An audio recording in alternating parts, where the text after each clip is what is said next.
အားလုံးပဲမင်္ဂလာပါရှင်စရီထောက်ဆောင်နေပြန်လဲကြိုဆိုလိုက်ပါရစေယခုတင်ဆက်ပေးမယ့်အကြောင်းလေးကတော့မိုးအောင်ရင်ရဲ့စာချိန်တင်မောင်းရမှုကြောင့်မြို့လေကောင်မှာကားတိတ်ကြရတဲ့ဖြစ်စဉ်တစ်ခုအကြောင်းကိုတင်ဆက်ပေးသွားမှာပဲဖြစ်ပါတယ်ရှင်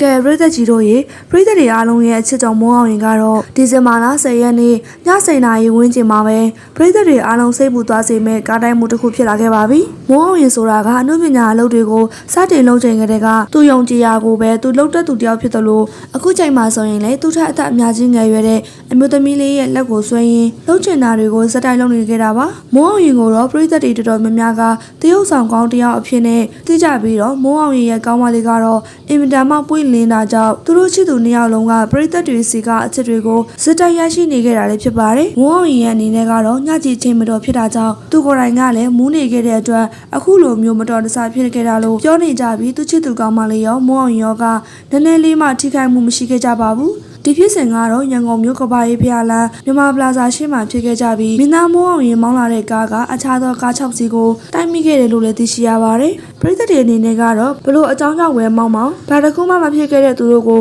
အားပေးစကားတွေပြောနေကြသလိုကား6စီးကိုလည်းတပြိုင်တည်းတိုက်မိလိုက်တဲ့မိုးအောင်ရင်ရဲ့အတွက်လည်းရော်ဂျေးကိစ္စတွေကြောင့်အတော်လေးခေါင်းရှုပ်စရာဖြစ်ခဲ့တာလည်းဖြစ်ပါတယ်ရှင်